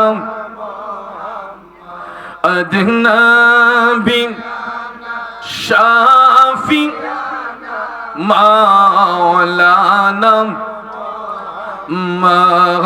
মাদনাবি শাফি মুহাম্মদ। বাবা জিনা আমার বন্ধুরা আমার, যেই কথা বলেছিলাম আহলে বায়াতকে আমরা কেন ভালোবাসবো? কারণ ফুলসিরাতের পুলের জিম্মাদার হলেন শেরে খোদা মাওলাই আলী। হযরত আলীকে যদি ভালোবাসেন ফুলসিরাত পার হওয়া সম্ভব হবে। আল্লাহর হাবিব তারপরে বলেছেন পৃথিবীর জমিনে যত নারীরা জান্নাতের শুভ সংবাদ পাবে তাদের সরদারিনী হবে খাতুনে জান্নাত মা ফাতেমাতুজ জাহরা রাদিয়াল্লাহু তাআলা আনহা। চিৎকার মেরে কন্যা সুবহানাল্লাহ। এই জন্য কবি বলেছেন কি জননী ছিলেন দেখো মা ফাতেমা, মা বলে ডেকে দিলেন দয়াল খুদাই রে দয়াল খুদাই। আরে জান্নাতি সরদার যিনি, জান্নাতি সরদার যিনি, তার তুলনা নাই। মায়ের কদমের নিচে জান্নাত দিলেন খোদাই। আমার মায়ের মতো আপনজন, মায়ের মতো আপনজন ত্রিভুবনে নাই। মায়ের কদমের নিচে জান্নাত দিলেন খোদাই। মায়ের কদমের নিচে জান্নাত দিলেন খোদাই। যায়, খারাপ লাগতেছে বাবাজিরা। বন্ধু, পৃথিবীর জমিনে যত নারীরা জান্নাতের শুভ সংবাদ পাবে গো, তাদের সরদারনি হবেন খাতুনে জান্নাত মা ফাতেমা জাহরা রাদিয়াল্লাহু তাআলা আনহা। তারপরে আমার রাসূল বলেছেন আমার হাসান হুসাইন হবে জান্নাতি যুবকদের সরদার। ঠিক কিনা কোন? এই হাদিস শরীফটা একেবারে কমন। শুধু সুন্নি জামাতের আলেম নয়, কওমি বলেন খারিজি বলেন, যত ঘরানার আলেম সমাজ রয়েছে, জুমার দিনে যারা সানি খুতবা প্রদান করেন, দ্বিতীয় খুতবার মধ্যে আপনারা একটু মনোযোগ দিয়ে শুনবেন। সমস্ত উলামায়ে কেরাম খতিব সাহেবগণ জুমার দিনে সানি খুতবার মধ্যে এটা পড়েন, আল হাসান ওয়াল হুসাইনু সাইয়্যিদা শাবাবি আহলিল জান্নাহ। কথা কোন পড়ে কি পারে না? আল হাসান ওয়াল হুসাইনু সাইয়্যিদা শাবাবি আহলিল জান্নাহ। অর্থাৎ আল্লাহর হাবিব বলেছেন আমার নাতি হাসান হুসাইন হবে জান্নাতি যুবকদের সরদার। এই কারণে দেখবেন গ্রামে গঞ্জে কিছু কিছু পোলাপানরা একটু দুষ্টামি করে, মজার ছলে কয় মুরব্বীরা বেহেশতে যাবে না। কয় কি কয় না? অনেকেই দেখবেন ঠাট্টা মশকরার ছলেই কয় যে বুড়া বেড়া বেহেশতে যাইতো না। এই কথা শুনলে মুরব্বীরা বেজার হইব না খুশি হইব? আসলে মিয়া বৃদ্ধ লোক বেহেশতে যাবে না। বলতে পারেন চৌধুরী সাহেব আপনি একজন বিবেকবান মানুষ হয়ে কেমনে বিবেকহীন কথা বলেন? আব্বা রাগ করবেন না, গুসা নিবেন না। আসলে এই কথাটা যৌক্তিক। কারণ যদি আমার নবীর কথা সত্য হয়, বৃদ্ধ লোক কখনো বেহেশতে যাবে না আব্বারে। কারণ রাসূল বলেছেন বয়সের কোনো ফ্যাক্টর নাই। বয়স যদি 60 হয়, 70 হয়, 80 হয়, 150 হয়, এর চাইতে বেশি যদি হয়, নো টেনশন, চিন্তার কোনো কারণ নাই, টেনশনের কোনো কারণ নাই। আমার রাসূল বলেছেন ওই ব্যক্তিরা যদি মুমিন হয়, ওই ব্যক্তি যদি মুত্তাকি হয়, ওই ব্যক্তি যদি পরহেজগার হয়, আমার রাসূল বলেছেন আমার নাতি হাসান হুসাইনের মতো জওয়ান হইয়া ওই ব্যক্তিকে আমার আল্লাহ জান্নাতের মধ্যে প্রবেশ করাবে। আর জোরে জোরে কন্যা সুবহানাল্লাহ। এ যুবক বন্ধুরা, আমার বাবাজিরা, বয়সের কোনো ফ্যাক্টর নাই। 60, 70, 80, 100, 150 হয়ে গেল সমস্যা নাই। সমস্যা হবে ওই জায়গায় যদি ঈমান না থাকে, যদি ওই ব্যক্তি বেঈমান হয়, জাহান্নামী হয়ে যাবে। আর যদি মুমিন হয়, আমার রাসূল বলেছেন আমার নাতি হাসান হুসাইনের মতো জওয়ান হইয়া বেহেশতের মধ্যে প্রবেশ করবে এবং তারা দুনিয়াতে সম্মানিত হবে, কবরের মধ্যে তারা সম্মানিত, হাসরের মধ্যে তারা সম্মানিত হবে। ঠিক না ঠিক? আপনারা দেখছেন হকের পক্ষে থাকলে দুনিয়া ছেড়ে যাবার পরেও মুমিনদের দেহটাকে মাটি পর্যন্ত গ্রাস করে না। ইদানিং দুইটা ঘটনা দৃশ্যমান, একটা আমার হবিগঞ্জে, আরেকটা হচ্ছে কুমিল্লা বুড়িচং উপজেলায় শাহপুর দরবার শরীফের একজন মুরিদ। দেখেন যদি কেউ হকের পক্ষে থাকে, আমাদের হবিগঞ্জে যে ঘটনাটা ঘটলো, এটা আমার শফিক ইসলাম ভাই, ইন্সপেক্টর শফিক ভাই জ্বলন্ত সাক্ষী। আমাদের নেত্রকোনার রেজবি সাহেব হুজুর কেবলার একজন রুহানি আওলাদ, রুহানি সন্তান মুসলিম উদ্দিন ভাই, তিনি দুনিয়ার মায়া ছেড়ে যখন কবর জিন্দেগিতে গেলেন, উনি যাবার পরে উনাকে যেখানে দাফন করা হয়েছিল, ওনার কবরটার ভিতরে পানি জমাট হয়ে গেছিল। উনি স্বপ্ন যুগে ওনার আওলাদদেরকে বলছেন যে রে, আমি খুব আযাবের মধ্যে, পানির মধ্যে ভাসতেছি, তোরা আমাকে এখান থেকে সরাই অন্য জায়গায় দাফন কর।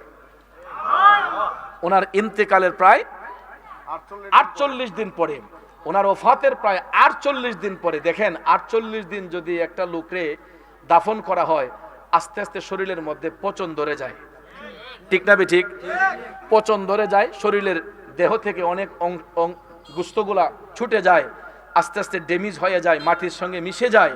কিন্তু দেখেন ভাইয়ার আমার, 48 দিন পর উনি স্বপ্ন যুগে ওনার আওলাদদেরকে বলেছেন যে আমি এখানে পানির মধ্যে ভাসতেছি, তোমরা আমাকে এখান থেকে উঠাও।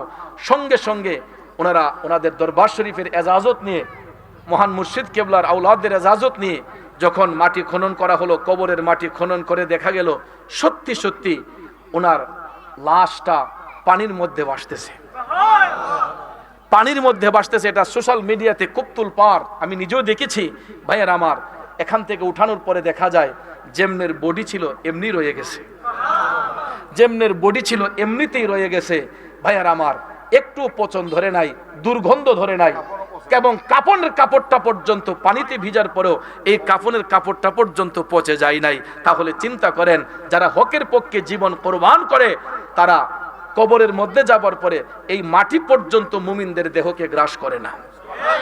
কেননা আল্লাহর হাবিব হাদিস শরীফের মধ্যে স্পষ্ট করে বলেছেন, কোন মুমিন যদি মারা যায়, ওই মুমিন ব্যক্তিকে কবরস্থ করার পরে দুনিয়াবাসীরা যদি আমরা 3.5 হাত কবরের মধ্যে শোয়াই, আল্লাহর নবীর হাদিস মোতাবেক, দয়াল নবীর কথা মুবারকে স্পষ্ট প্রমাণিত হয় যে রাসূল বলেছেন, মুমিন ব্যক্তিদের ইন্তেকালের পরে তাদেরকে যদিও দুনিয়াবাসীরা 3.5 হাত কবরে শোয়ায়, মুমিনদের কবর কিন্তু 3.5 হাত থাকে না।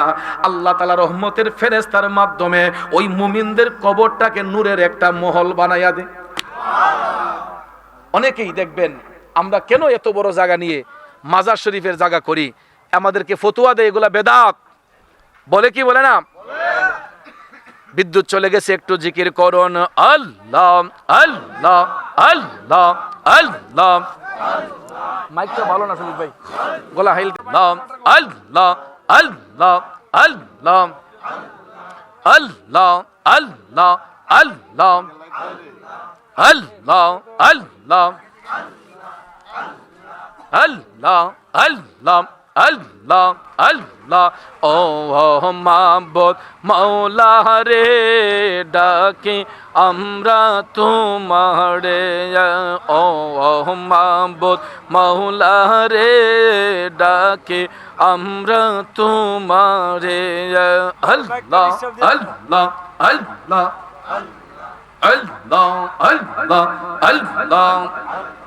ও মাবুদ মাওলা রে, ডাকি আমরা তোমারে।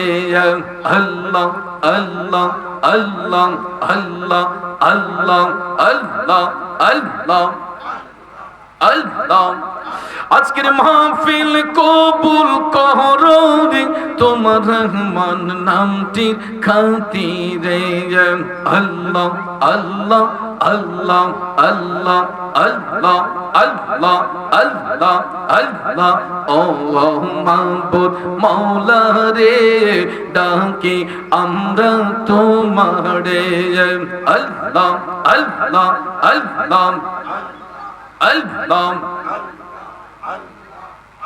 আজকের মাহফিল কবুল করো রে, আমার নূর নবীজির খাতিরে।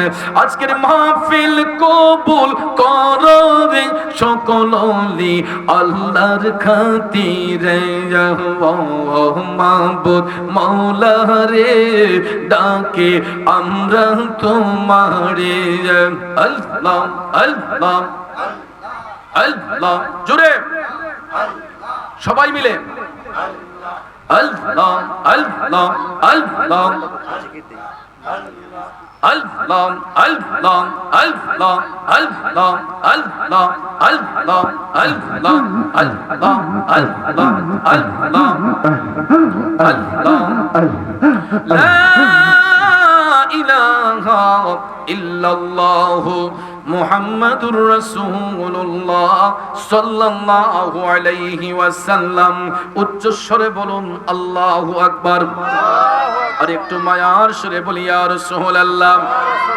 এ আমার যুবক বন্ধুরা, বাবাজিরা, যেই কথাটা বলতে চেয়েছিলাম, আল্লাহর হাবিব রাহমাতাল লিল আলামিন বলেন, কোন মানুষ যদি দুনিয়া ছেড়ে চলে যায়, ওই ব্যক্তি যদি মুমিন হয়, মুত্তাকি হয়, ইমানদার ব্যক্তিদেরকে কবরস্থ করার পরে আমার রাসূল বলেন আল্লাহ তাআলা রহমতের ফেরেশতা পাঠাইয়া ওই মুমিনদের কবরটাকে 70 গজ প্রসারিত করে, এক একটা মুমিনের কবরকে নূরের এক একটা মহল বানাইয়া দেয়।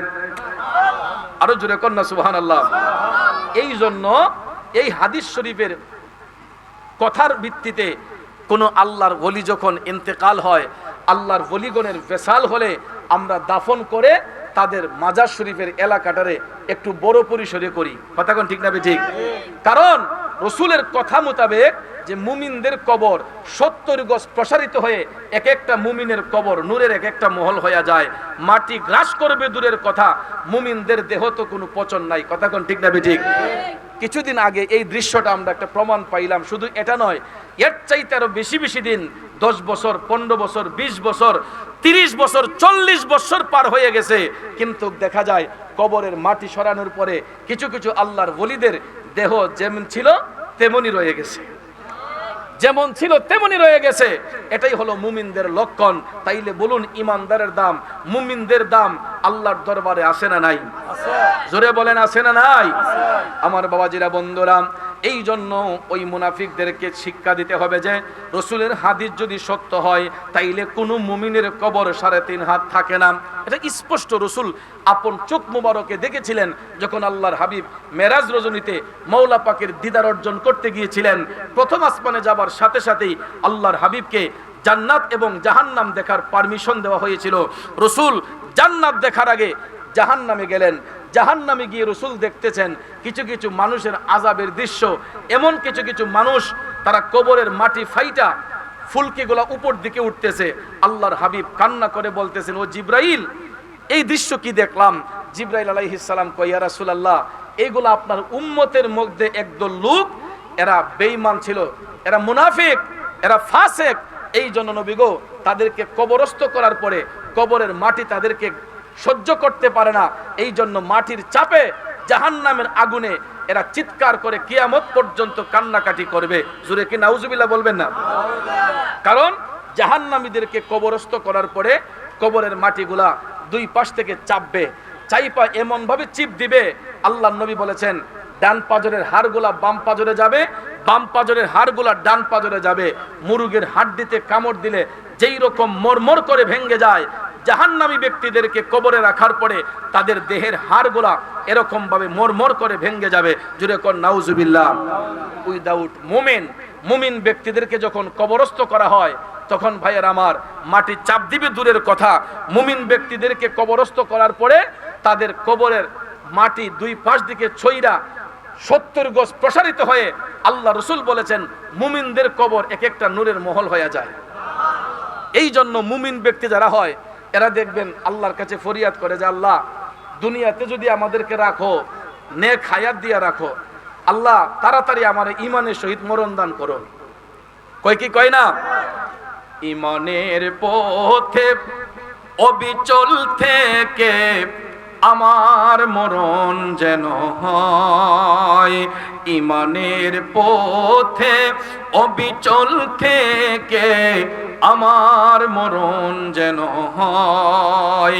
মুমিন যারা হয়, মুত্তাকি যারা হয়, এরা সব সময় আমার আল্লাহর কাছে ফরিয়াদ করে, আল্লাহ আমাকে তাড়াতাড়ি ঈমানের সহিত মৃত্যু দান করো।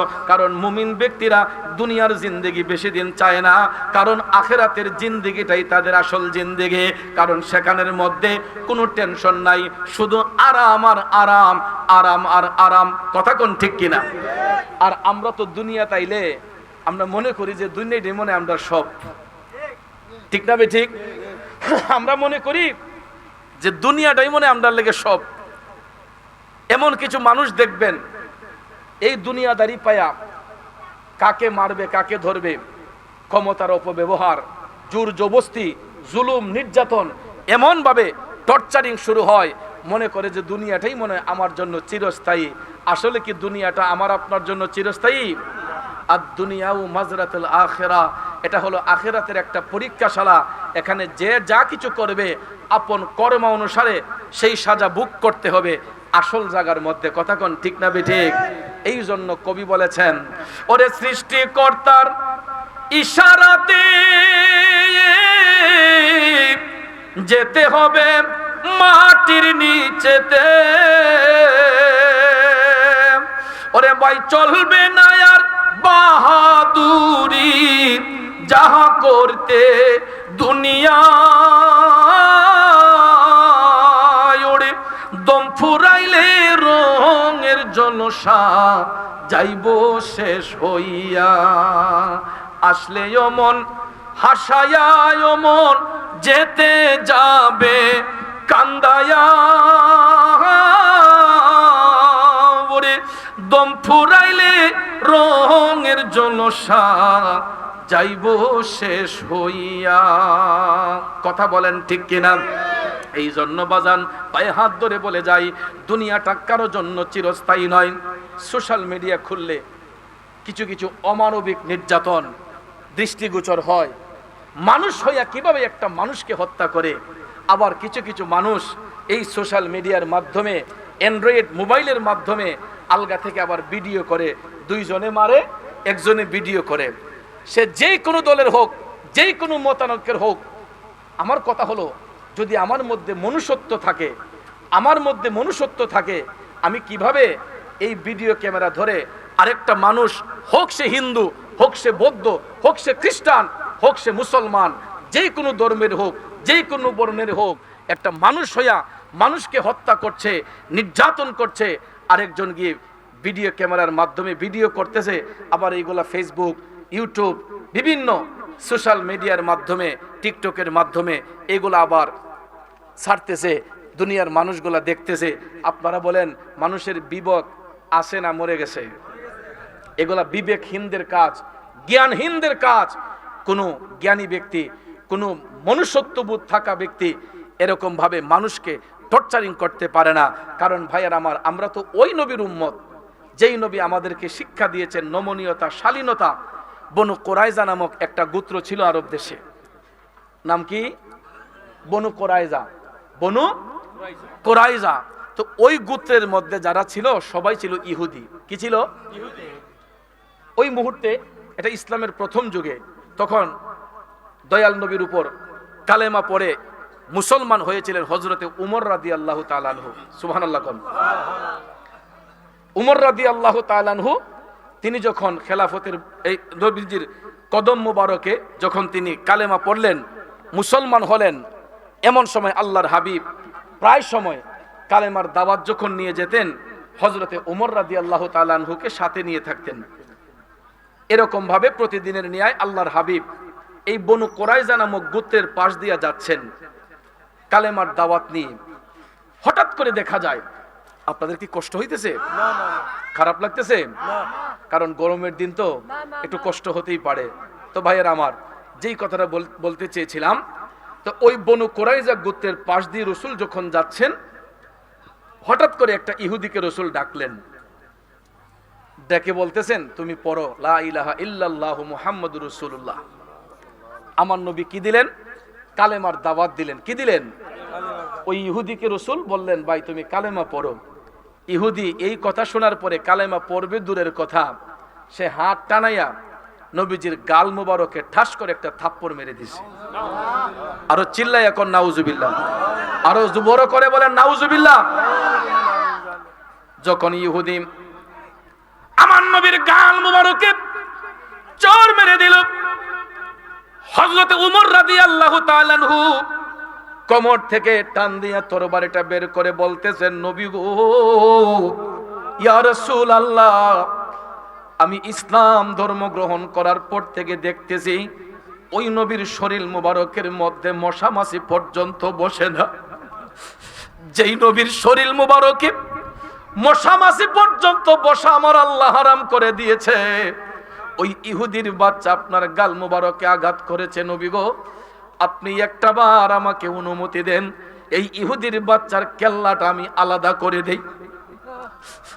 আমার রাসূল যখন দেখলেন হযরতে উমর রাদিয়াল্লাহু তাআলা আনহু উত্তেজিত হয়ে গেলেন, অনুমতি প্রার্থনা করলেন ইহুদির কেল্লা আলাদা করার জন্য। কারণ ওই ইহুদি এমন অপরাধ করেছে, রাহমাতাল লিল আলামিন নবীর শরীর মুবারকে আঘাত করেছে। এমন অবস্থায় দয়াল নবী বললেন, উমর, তুমি কি কোরআনের এই আয়াত শোনো নাই? ইন্নাল্লাহা মা'আস সাবিরিন। এ উমর, নিশ্চয় রাব্বুল ইজ্জত সবরকারীদের অন্তর্ভুক্ত। সে বুঝতে পারে নাই। সুবহানাল্লাহ। আমার গালে যদি কেউ থাপ্পড় মারে, আমি চেষ্টা করব আমার গোষ্ঠী নিয়ে এটা প্রতিবাদ করার জন্য, যে এত বড় ক্ষমতা আমারে মারছে। ওই মুহূর্তে রাসূল শিক্ষা দিলেন, উম্মত উমর, সে বুঝতে পারে নাই। ইন্নাল্লাহা মা'আস সাবিরিন, আল্লাহ সবরকারীর অন্তর্ভুক্ত, ধৈর্য ধরো। উমর স্ট্রেঞ্জ হয়ে গেলেন, কি ব্যাপার? রাসূল নিজে আঘাত প্রাপ্ত হলেন, ইহুদি রাসূলকে আঘাত করলো, নবীজি এটা কি বলতেছেন? হযরতে উমর উনি দৃষ্টি নত করলেন। রাসূল বললেন, উমর, তোমার দৃষ্টিটা জমিনের দিকে নিক্ষেপ করো। কেন বললেন জমিনের দিকে নিক্ষেপ করার জন্য? কারণ এটাও কিন্তু আমাদের শিক্ষণীয় বিষয়। যখন আমাদের মেজাজ চড়া হয়ে যায় তখন জমিনের দিকে দৃষ্টি দিবেন, আর ওই মুহূর্তে ওই আয়াতে কারিমার কথা স্মরণ করবেন, মিনহা খালাকনাকুম ওয়া ফিহা নুঈদুকুম ওয়া মিনহা নুখরিজুকুম তারাতান উখরা। কারণ আল্লাহ তাআলা বলেছেন, বান্দা আমি যেখান থেকে তোমাকে সৃষ্টি করেছি আবার সেখানে তোমাকে পাঠাবো, শেষ বিচারে আবার ওখান থেকে তোমাকে উত্তোলন করব। এই জন্য আমাদের কোনো বাহাদুরি নাই, আমরা যতই কিছু করি না কেন আল্লাহ তাআলা আমাদেরকে পাঠিয়েছেন, আবার আল্লাহই নিয়ে যাবেন, শেষ বিচারে আল্লাহ তাআলাই আবার উঠাবেন। কথা কোন ঠিক কিনা? এই জন্য রসুল আমাদেরকে শিক্ষা দিয়েছেন, যদি আমাদের রাগ উঠে যায়, মিজাজ চড়া হয়ে যায়, তখন রসুল বলেছেন তোমাদের দৃষ্টি অবনত করো, তোমরা দৃষ্টিকে জমিনের দিকে নিক্ষেপ করো, তখন আমাদের মনে হয়ে যাবে আমরা তো একদিন ওই মাটির নিচেই চলে যাব, তখন রাগ অটোমেটিকলি কমে যাবে। আল্লাহর হাবিব হযরতে ওমর রাদিয়াল্লাহু তাআলা আনহুকে বললেন, ওমর তুমি শান্ত হও, তোমার দৃষ্টি জমিনের দিকে নিক্ষেপ করো। হযরতে ওমর দৃষ্টি অবনত করলেন। আল্লাহর হাবিব চিন্তা করলেন আমার ওমর রাগান্বিত, সঙ্গে সঙ্গে রাসূল বললেন, ওমর যাও তুমি হুজরাতে চলে যাও। হযরতে ওমরকে রাসূল পাঠিয়ে দিলেন হুজরাতে। ইহুদিকে রাসূল বললেন, ভাই তুমি তোমার বাড়িতে চলে যাও। সুবহানাল্লাহ কন্যা মাইর খাইলেন আমার নবীজি। উমরকে রসুল তরবারি কেড়ে বলতেছেন তুমি বাড়িতে যাও। ইহুদিকে বললেন, যাও তুমি তোমার বাড়িতে যাও। ভাইয়ার আমার, এখানেই মীমাংসা হয় নাই, শেষ হয় নাই। দেখেন আমরা কেমন নবীর উম্মত। দুইজনকে দুই পাশে বিদায় করে আমার রসুল হাইটা হাইটা আপন হুজরাতে না গিয়ে চলে গেলেন আবার ওই ইহুদির বাড়িতে। যে ইহুদি আমার নবীর শরীর মুবারকে আঘাত করেছে, মদিনার কামলিওয়ালা নবী আবার হাইটা হাইটা ওই ইহুদির বাড়িতে যাইলেন। যায়া ইহুদিকে ডাক দিলেন, ভাই তুমি কোথায়, বাড়িতে আসুনি? ইহুদি মনে করেছে আমার রসুল মনে হয় তার বাড়িতে আঘাতের বদলা নেওয়ার জন্য গেছেন।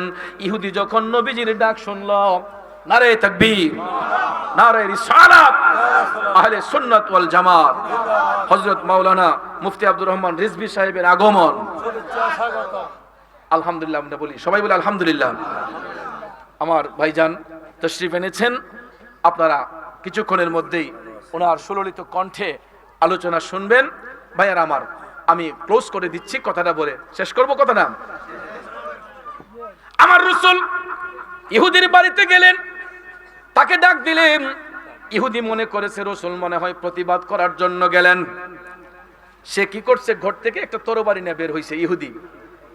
রাসূল ভাবছে যে প্রতিবাদ করতে গেছেন, সে একটা তরবারি নিয়ে বের হয়েছে। আর তার হাতের তরবারি দেখে আমার নবীজি মুস্কি মুস্কি হাসতেছেন। ইহুদি আসতেছে তরবারি নিয়ে, আমার মদিনার কামলিওয়ালা নবী মুস্কি মুস্কি হেসে বলতেছেন, ভাই আমি তোমার বদলা নেওয়ার জন্য আসি নাই, আমি আঘাতের প্রতিবাদ করতে আসি নাই, আমি খবর নিতে আসছি। তুমি যে হাত দিয়া আমার গালের মধ্যে আঘাত করেছো, আমি তোমার হাতটা দেখতে আসছি, ওই হাতের মধ্যে কোনো ব্যথা লাগছে নি? আমরা কেমন নবীর উম্মত শুনো রে বন্ধু।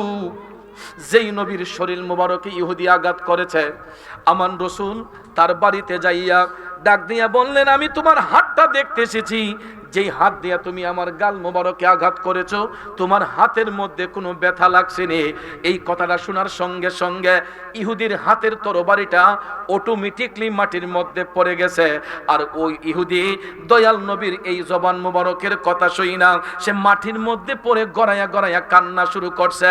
এক পর্যায়ে তার চিৎকার শুনে, কান্না কণ্ঠ শুনে আশেপাশের তার গোত্রের লোকজন সবাই বের হয়ে আসছে। কই, কিরে তুই কান্না করছিস কেন? তোরে কি উনি আঘাত করছে? কয় না, তোমরা ওনার সম্পর্কে আর একটা বেয়াদবিমূলক আচরণ করবা না। তিনি কেমন নবী, যেই নবীর শরীর মুবারকে আমি আঘাত করেছে, উনি আঘাতের প্রতিবাদ না কইরা উনি আমার বাড়িতে আসছেন খবর নেওয়ার জন্য যে উনারে আঘাত কইরা আমি আমার হাতের মধ্যে কোনো ব্যথা পাইছি নে। এই কথা বলার সঙ্গে সঙ্গে বনু কুরাইজা নামক গোত্রের সমস্ত ইহুদিদের মনটা মোমের মতো নরম হইয়া গেছে। আগুনের কাছে মোম রাখলে যেই রকম নরম হইয়া যায়, আমার মদিনার কামলিওয়ালা নবীর নূর মুবারকের কাছে এই সমস্ত ইহুদিরা যখন আসলো, আমার নবীর নূর মুবারকের তাজাল্লিতে পাওয়ারে তাদের অন্তরটা নরম হয়ে গেল। বনু কুরাইজা গোত্রের সমস্ত ইহুদিরা আমার নবীর কদম মুবারকের মধ্যে লুটাইয়া পইরা কয়, নবী গো,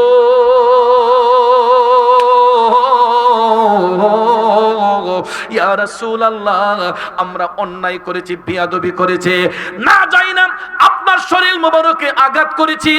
ওগো মায়ার নবীজি, এই মুহূর্তে কালেমা পড়ায় আমাদেরকে মুসলমান বানাইয়া দেন, আমরা সত্য ধর্ম গ্রহণ করতে চাই। আমার দয়াল নবীজি ওই বনু কুরাইজা গোত্রের যত ইহুদি ছিল সমস্ত ইহুদিদেরকে কালেমা পড়াইয়া মুসলমান বানাইয়া দিলেন। ইসলামের পক্ষে লাভ হইছে না লস হইছে? লাভ হইছে না লস হইছে? আমার রসুল আঘাত পাইয়া যদি উমরকে বলতেন, উমর তার কেল্লা ডালগা করে দাও, হযরতে উমর কি 1 সেকেন্ড দেরি করতেন? কিন্তু দেখেন ধৈর্য মানুষদেরকে কি শিক্ষা দেয়, ধৈর্য মানুষদেরকে কি শিক্ষা দেয়।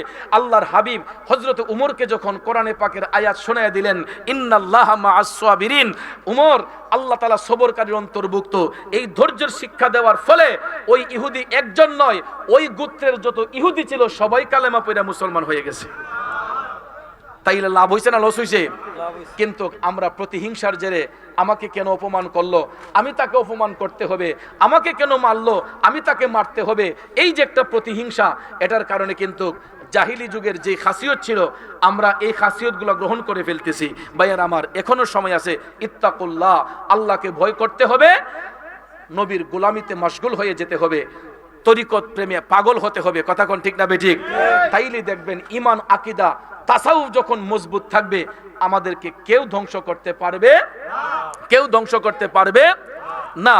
কিন্তু আমরা ইদানিং দেখতে পাই কিছু কিছু ব্যক্তি, একটা মানুষ যদি কোনো একটা স্লিপ অফ টার্ন, আমাদের মুখের মধ্যে অনেক জড়তা থাকতেই পারে। কথা কোন ঠিক না? মুখের মধ্যে মানুষ, আমি কি দুধে দুয়া তুলসী পাতা, আমার ভুল আছে না? আছে না নাই?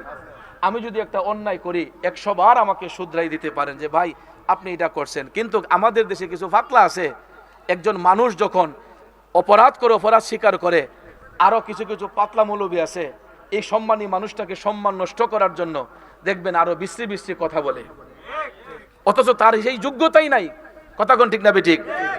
এই জন্য ভাইয়ার আমার, বন্ধুরা আমার, মানুষ মাত্র কেউ বলে উঠতে নয়, তারপর আমরা সব সময় প্রতি মুহূর্তে আল্লাহর কাছে তওবা করি, আল্লাহ আমার কথার দ্বারায়, আলোচনার দ্বারায়, ভাষার দ্বারায়, ব্যবহারের দ্বারায় কোনো ভুল হলে আল্লাহ আমারে ক্ষমা করো। কারণ আল্লাহ বলেছে, লা তাকনাতু মির রাহমাতিল্লাহ, বান্দা তুই পাহাড় পরিমাণ অপরাধ করলো আমার রহমত থেকে নিরাশ হবি না। কারণ রাসূল বলেছেন, বান্দা যদি গুনাহ করতে করতে জমিন থেকে আসমান পর্যন্ত ভরপুর করে ফেলে, আমার দয়াল নবী বলছেন, এটা সিহাসিত্তার হাদিস, রাসূল বলেছেন কেউ যদি গুনাহ করতে করতে জমিন থেকে আসমান পর্যন্ত ভরপুর হয়ে যায়, ওই মুহূর্তে গিয়ে যদি আল্লাহর কাছে তওবা করে, আল্লাহ তার বান্দারে মাফ করে দেয়। এই জন্য ভাইয়ার আমার, আমাদের সমাজের মধ্যে কিছু কিছু মানুষ, এরা নিজের ভিউয়ার্স বাড়াইবার জন্য, ফলোয়ার্স বাড়াইবার জন্য একটা মানুষকে কিভাবে অপমান করা যায়, বেইজ্জতি করা যায়, এই সমস্ত পায়তারা করে। আপনারা বলেন, আল্লাহ যদি কোনো মানুষের ইজ্জত দেয়, দুনিয়ার কোনো মানুষ কি বেইজ্জতি করতে পারবে? আল্লাহর কোরআন সূরা আল ইমরান, ওয়া তুইজ্জু মান তাশা ওয়া তুযিল্লু মান তাশা বিয়াদিকাল খাইর, আল্লাহ বলেছেন আমি যাকে ইচ্ছা সম্মানিত করি, যার কাছ থেকে ইচ্ছা আমি আল্লাহ সম্মান কেড়ে নিতে পারি। ইজ্জত দেওয়ার মালিক একমাত্র আল্লাহ, সম্মান দেওয়ার মালিক আল্লাহ। আব্দুর রহমান রিজভী একদিনে হয় নাই, আল্লামা গিয়াসউদ্দিন তাহিরি একদিনে হয় নাই, আল্লামা ওলিউল্লাহ আশিকি একদিনে হয় নাই, আল্লামা শহীদুল্লাহ জিহাদি একদিনে হয় নাই, মুফতি মুরাদ চৌধুরী একদিনে হয় নাই। আমাদের গোটা জীবন এবং কর্মটা সুন্নিয়তের খেদমতে কুরবান, আমাদের এই ক্ষুদ্র জীবনটা সুন্নিয়তের কদমে কুরবান। কথা কোন ঠিক না বেঠিক? ভাইয়ার আমার, বন্ধুরা আমার, তারপরেও কেউ দুধে দোয়া তুলসী পাতা নয়। আমার আপনার জীবনে অনেক ভুল ত্রুটি থাকতেই পারে, ভুলের জন্য আল্লাহর কাছে তওবা করি। যদি কেউ ভুল স্বীকার করে, আল্লাহ মাফ করে, আমরা কি মাফ দিতে পারি না? কিন্তু তামাশা করা ভালো নয়। কিছু কিছু পাতলা মৌলবী আছে, নিজেকে জাহির করার জন্য দেখবেন কি ভাবভঙ্গি, অথচ দেখেন পিসের কাপড়ের না সামনে ঘুরতেছে, তার যে ফিস উদাম হইতেছে এই খবর নাই। এই জন্য বি কেয়ারফুল, সাবধান। কোনো মানুষকে অপমান করতে নাই, বড়া মজলিসে কাউকে লজ্জা দিতে নাই। কারণ রাসূল স্পষ্ট বলেছেন, কোনো ব্যক্তিকে বড়া মজলিসে সে যদি কোনো অপরাধও করে থাকে এই অপরাধের কথা বলতে নাই, তার পার্সোনালি তাকে আমরা বুঝাতে পারি যে ভাই এটা আমার ভুল হয়েছে, এটা আপনার ভুল হয়েছে। কিন্তু আমাদের দেশে কিছু পাতলা পণ্ডিত আছে, সাইজে বড় মজলিসে মানুষের বেইজ্জতি করত, কিন্তু আল্লাহ ইজ্জত দিলে কেউ পারবে? কখনো পারবে না। আল্লাহ রাব্বুল আলামিন যেন আমি সহ আমাদের সবাইকে যেন সুন্নিয়তের পক্ষে, হকের পক্ষে থাকার তৌফিক দান করেন। আমরা সবাই বলি আমিন। আবেদন আমাদের গ্রামের সবাইকে তওবা করানোর আবেদনটি, চিঠি সবাই যেন নামাজ পড়ে। আচ্ছা, নবীজির গোলাম একজন ভাই বলছে যে আমরা সবাই সম্মিলিতভাবে একটু তওবা করার জন্য, আর সবাই যেন নামাজের দিকে মনোনিবেশ হই। তওবা তো আমরা প্রতিনিয়ত আল্লাহর দরবারে করি, কথা কোন ঠিক না? তো ভাইয়েরা আমার, আমরা বাইরে একটু কষ্ট দিতেছি ভাই, একটা মিনিট, আমরা সবাই মিলে একটু তওবা করলে কোনো আপত্তি আছে? তো সবাই ডান হাতের তালুটা একটু উপর দিকে রাখেন, আর যদি সম্ভব হয়, যদি ওজন না থাকে, নামাজের সুরতে বসেন, নামাজের সুরতে বসেন বিনয়ী হইয়া। কারণ আসন দিয়ে তো শ্বশুর বাড়ি গিয়ে জামাই বসে, ঠিক না বেঠিক? আর আল্লাহর কাছে আসামিরা, আদালতের মধ্যে আসামিরা করজোরে থাকে, তো আমরা তো এখন আল্লাহর আদালতের, কুদরতি আদালতের আসামি, কথা কোন ঠিক না বেঠিক?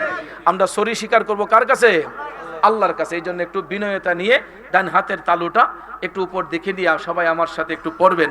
আউযু বিল্লাহি মিনাশ শাইতানির রাজিম, বিসমিল্লাহির রহমানির রহিম, আস্তাগফিরুল্লাহ রব্বি মিন কুল্লি যামবি ওয়া আতুবু ইলাইহি লা হাওলা ওয়ালা কুওয়াতা ইল্লা বিল্লাহিল আলিয়্যিল আযীম।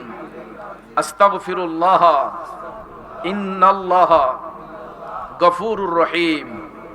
ইয়া আল্লাহু ইয়া রহমানু ইয়া রহিমু ইয়া গফফার। আয় আল্লাহ, আমি তওবা করতেছি আমার জীবনের সকল গুনাহ হইতে।